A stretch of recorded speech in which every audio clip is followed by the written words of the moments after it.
Bueno, una inmensa bienvenida a todos los compañeros latinoamericanos, algunos amigos, otros que recién conocemos. Espero que esto sea lo suficientemente fructífero.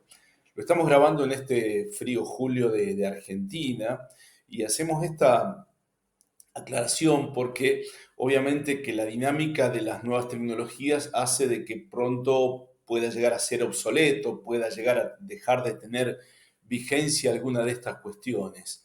Así que bueno, nuestro mejor deseo de que esto tenga el mejor aprovechamiento por parte de cada uno de ustedes y avanzaremos en algunas cuestiones que han sido, por un lado, objeto de mi investigación, de mi curiosidad, si se quiere, de mi práctica y por otro lado, sin duda esto forma parte de las nuevas agendas.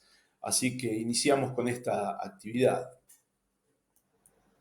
Tal vez resulte curioso de que esta torta o este pastel aparezca como primer slide, pero en alguna medida pretende simbolizar esta incursión que han hecho las nuevas tecnologías en el mundo de la comunicación.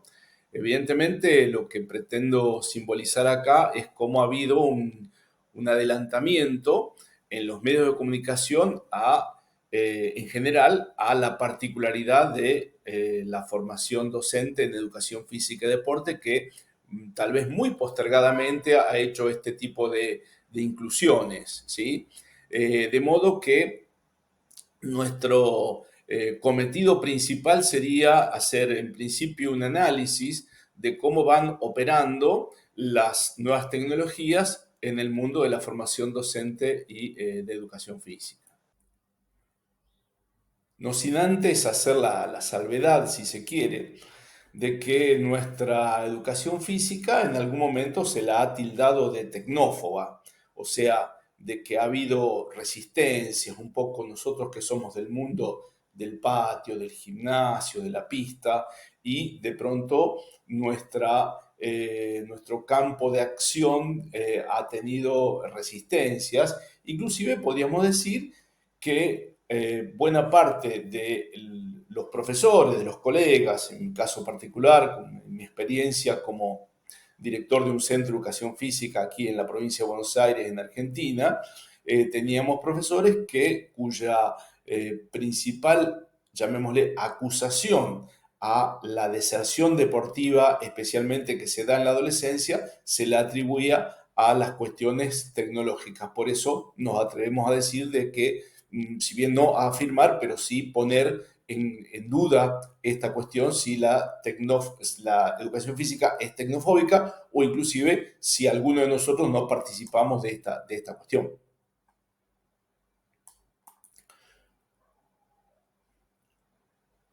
Lo que sin duda estamos en condiciones de afirmar es que ha habido, por tanto, una invasión de nuevas categorías conceptuales, nuevas conceptualizaciones que hacen de que nuestro campo de conocimiento haya tenido una suerte de intrusión de nuevas palabras, de nuevas prácticas también, y, como decía anteriormente, también con algunas formas de resistencia.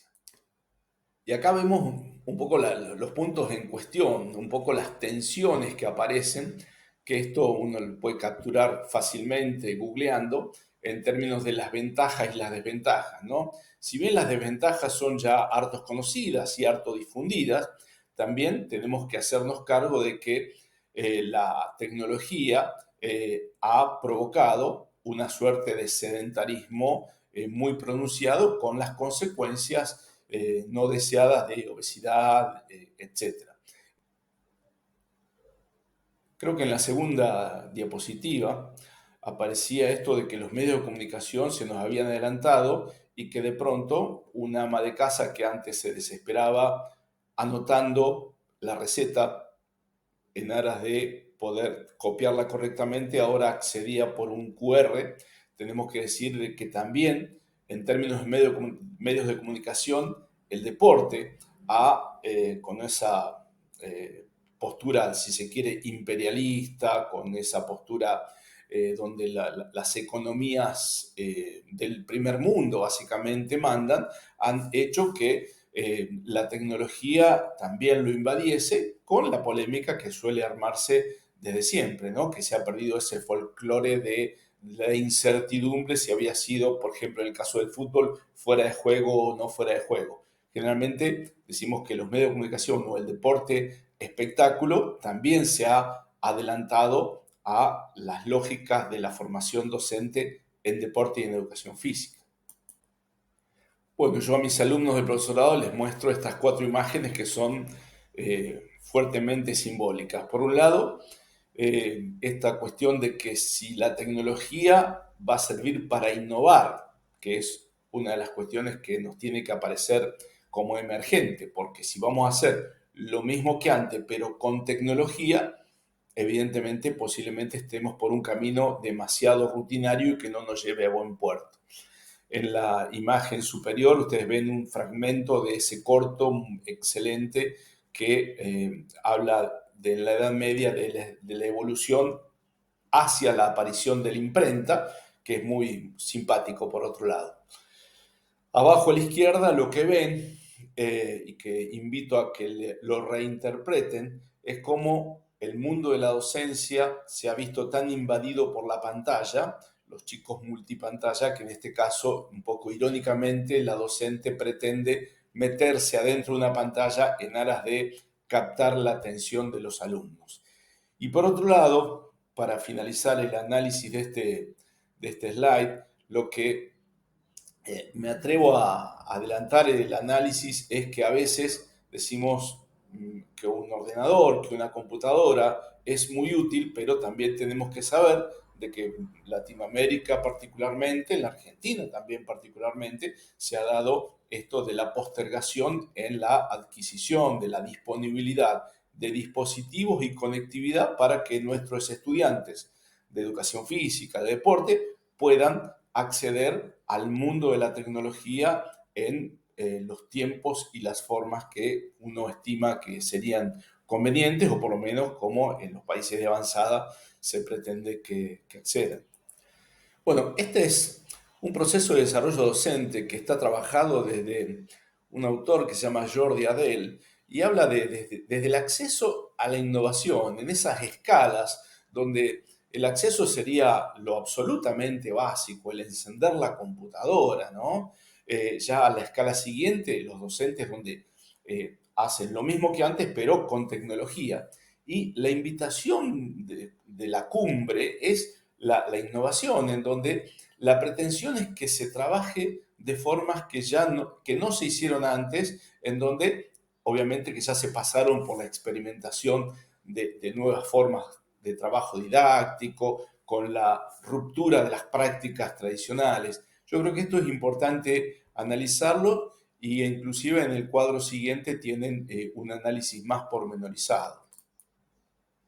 Este es el análisis que hace Jordi Adel, en donde se llega, digamos, idealmente a la innovación cuando se aplican los recursos tecnológicos, de los cuales después desagregaremos en alguna cuestión posterior.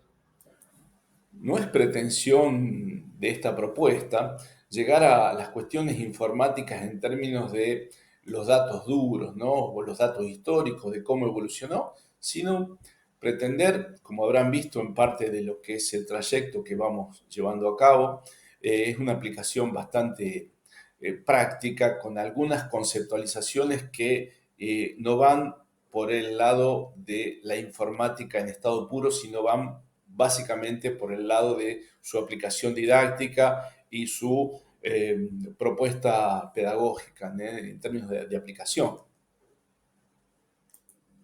Bueno, aquí me parece que hay un esquema que es absolutamente central para comprender cómo esto de la tecnología ha incursionado en el mundo de la formación docente en educación física y deporte. En realidad, esto ha incursionado en todo el mundo de lo pedagógico, y lo podemos comprender a partir de que generalmente han estado en la pedagogía tradicional, han estado en diálogo el conocimiento disciplinar y el conocimiento pedagógico. Esta cuestión de el saber sabio, por un lado, y el saber pedagógico, el cómo se enseña, incluso con el desembarco didáctico específicamente, ¿no? En donde incluye el cómo se enseña, el para qué se enseña, etc.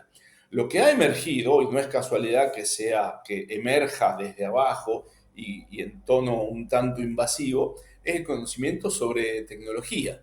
Y bueno, la pregunta que nos hacemos es si nosotros en educación física enseñamos con TIC, ¿no?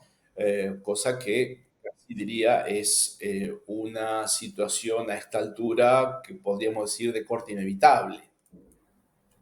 Bueno, hecho estos planteos, yo invito a una suerte de un análisis o operación matemática. Generalmente, cuando uno dice cuál es la propuesta o cuál es el resultado de la propuesta pedagógica, apelando a una casi eh, incomprensible matemática, porque en realidad no es una operación matemática, pero sirva como ejemplo, como metáfora tal vez, que se trata de una sumatoria en donde uno, al conocimiento del contexto, suma el conocimiento de la disciplina, el conocimiento pedagógico y el conocimiento tecnológico.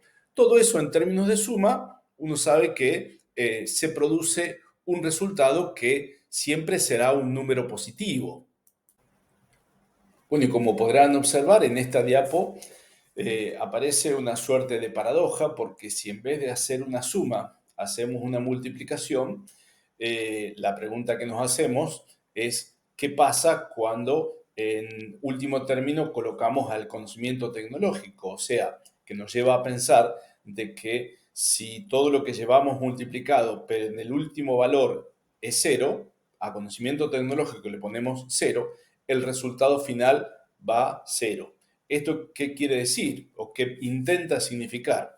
Por un lado, el valor del aprendizaje tecnológico que nos ha puesto, la pandemia, que nos ha llevado a una situación de alumnidad, de nuevamente ser estudiantes, de nuevamente ser aprendices de algunos conocimientos tecnológicos, so pena de, si no, quedar en el camino, quedar totalmente fuera.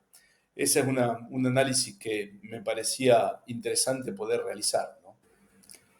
Señalaba más arriba, precisamente en la diapositiva anterior, esta posibilidad de innovar, de evaluar, de autoevaluar, de coevaluar a través de estos recursos, ¿no? Que nos permiten, obviamente, que entrar en sintonía con lo que serían las nuevas infancias y juventudes, que básicamente es una categoría muy interesante de analizar, porque generacionalmente tenemos que asumir de que estamos, como dijera el profesor Mariano Giraldes, ¿no? En términos de los adolescentes que son mutantes inclasificables, en algún momento lo ha dicho, y bueno, obviamente que es una frase de impacto, pero que nos lleva a pensar seriamente en estas cuestiones, ¿no? Que evidentemente no son los jóvenes que en algún momento pretendimos que sean, son los nuevos jóvenes y por supuesto las nuevas infancias. En este marco también la necesidad de que podamos ser constructores de objetos de aprendizaje digital, y sobre todo que herramientas como estas nos permitan ese intercambio fructífero. Y bueno, creo que y celebro de que el Foro Mercosur Latinoamericano sea un vehículo que posibilite estas cuestiones del intercambio de objetos de aprendizaje en clave de nuevas infancias y juventudes, y en clave de los nuevos modelos de formación docente y técnica en el campo de la educación física y el deporte. Bueno, al margen de las frases que puedan llegar a encontrar acá, básicamente de mi admirado maestro, Paulo Freire, ¿no? Pero esencialmente lo que tenemos que rescatar acá es la posibilidad de trabajar mejor. A veces trabajar más no es trabajar mejor, pero en este caso tenemos que buscar que las nuevas tecnologías nos permitan generar recursos que nos economicen tiempo y esfuerzo, ¿no? Tal vez para aplicarlo a la tan necesaria creatividad que nos es demandada a menudo. De allí que surjan como alternativa la posibilidad de registrar experiencias que estén vinculadas con lo tecnológico, de poder generar las mayores herramientas de intercambio en este sentido. Herramientas que hacen que la información, obviamente, como es característica de estos tiempos, circule a una velocidad casi diríamos impensada en otros tiempos, del mismo modo que podamos generar mecanismos que tiendan a la promoción de la actividad física y deportiva. De hecho, hay ya empresas, aplicaciones en donde los profesores de educación física, los entrenadores de deporte, somos, digamos, informantes claves en términos de esas necesidades y bueno, en algún momento aparecían estas aplicaciones como algo que venía rigurosamente de afuera y de pronto hoy tenemos jóvenes, generalmente jóvenes, que producen aplicaciones que están precisamente al servicio de que el hombre, genéricamente hablando, se mueva. A la par de ello, me permito reiterar y rescatar fuertemente la necesidad de construir redes institucionales, llámense clubes, asociaciones deportivas, centros de educación física, municipios, ayuntamientos, departamentos que nucleen y puedan llegar a compartir experiencias positivas y también de las otras, ¿no? Aquellas experiencias que uno dice, no, bueno, ya no la podemos reproducir porque necesita muchos ajustes, también es valioso generar ese tipo de intercambio. Lo que resulta incuestionable es que evidentemente hay nuevos profesores, nuevos actores en el proceso de formación para el cual los que estamos en la formación docente estamos sumamente comprometidos. En ese marco de esos nuevos profes en formación, precisamente no podemos eludir la influencia que ha tenido en ellos la tecnología. Su condición de nativos digitales hace de que haya configuraciones didácticas con otro formato, que seguramente enseñan a jóvenes que ya no han aprendido ni siquiera del modo que lo han aprendido estos jóvenes en formación. Así que lo reitero, lo incuestionable, ¿no? La incursión de lo tecnológico en estos procesos formativos, los que no podemos evadir, ¿sí? Entonces nos tenemos que hacer cargo de estos nuevos tiempos. Por eso, para entenderlo, podemos recurrir a Margaret Mead, donde habla de los tipos de transmisión cultural, ¿no? Y habla de la sociedad prefigurativa. Precisamente la sociedad prefigurativa es aquella en donde los jóvenes enseñan a los adultos. Un poco a contramano de lo que históricamente sucedía en las sociedades, en las culturas de la antigüedad, precisamente prevalecía esa cuestión del consejo de ancianos, ¿sí? Por eso era una cultura posfigurativa en donde el anciano enseñaba al joven. Hubo un tiempo, y de hecho todavía existe esta cuestión cofigurativa, donde hay una suerte de enseñanza mutua, pero evidentemente en términos de lo tecnológico tenemos que conocer de que la sociedad prefigurativa es bastante prevalente también en el campo de conocimiento que nos afecta especialmente. Por eso yo decía de que hay categorías conceptuales que son dignas de investigación, ¿no? Esta necesidad de que haya un aprendizaje un poco omnipresente en todo tiempo y lugar, la ubicuidad del aprendizaje, estas nuevas alfabetizaciones que tienen las nuevas infancias y juventudes desde su condición de nativos, las propuestas asincrónicas y colaborativas, en donde precisamente en las jornadas de la Universidad de Cauca en noviembre pasado, el profesor Martín Velázquez Ugalde hablaba de la necesidad de reducir los tiempos de la presencialidad y aumentar las propuestas asincrónicas, también las colaborativas, como un nuevo formato en la formación docente en educación física, porque también hay nuevos jóvenes, son jóvenes que hacen convivir un proyecto de vida que incluye lo laboral y simultáneamente su proyecto familiar y simultáneamente también su proyecto formativo. Entonces, evidentemente, esto confirma de que hay nuevos jóvenes.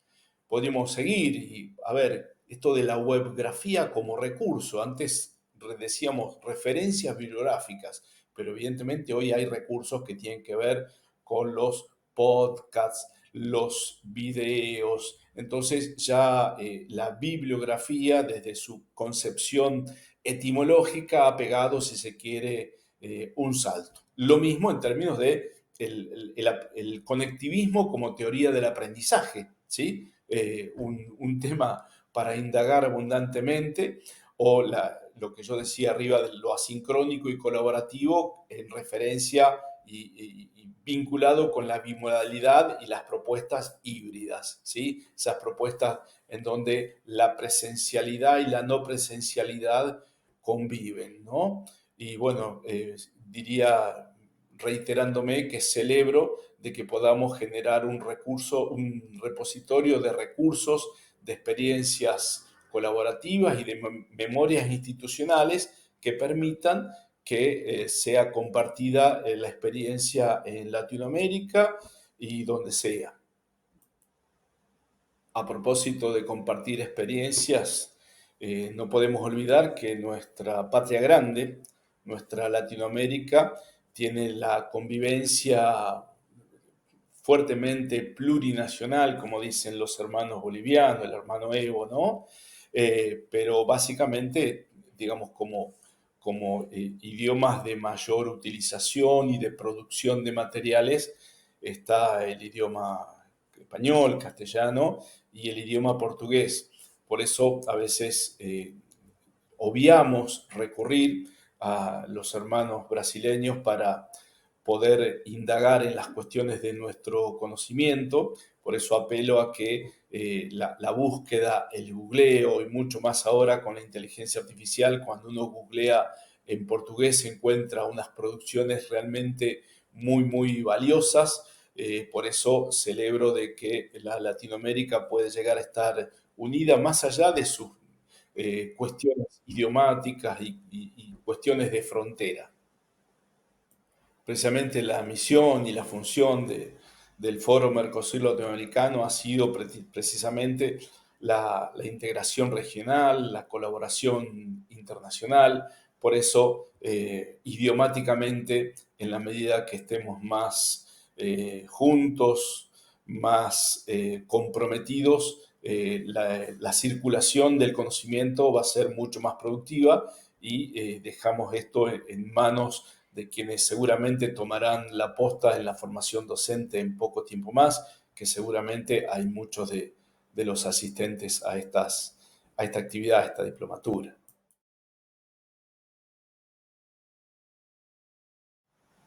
Bueno, planteado el laberinto, solo resta recorrerlo. En eso estamos. Bueno, espero que no haya sido muy, muy denso. Obviamente que estas cuestiones son bastante nuevas, por lo tanto, a veces cuesta incorporarlas. Mi apelación, mi deseo es que esto sea un recorrido fructífero, que tenga contenidos lúdicos. De hecho, me he ocupado especialmente de tratar de incorporar este tipo de recursos y sin duda nuestra mejor intención que esto sea fructífero, reitero, fuertemente colaborativo. Les agradezco la presencia, sé que no es fácil, implica un esfuerzo muy grande, esto de cursar a distancia nos ha quedado un poco la vacuna de la pandemia, ¿no? Con estas dificultades, pero también hemos descubierto un recurso que nos permite encontrarnos fundamentalmente. Bueno, un abrazo muy grande y de patria grande también. Mi saludo a todos, mi saludo al Consejo Directivo del Foro, a la Universidad Anfitriona, en este caso, a la Universidad Autónoma de Querétaro, particularmente a su Consejo Directivo, al profesor Martín Velázquez Ugalde, que ha sido quien ha promovido la certificación de esta diplomatura y seguramente nos seguiremos encontrando a absoluta disposición de ustedes. Un abrazo inmenso.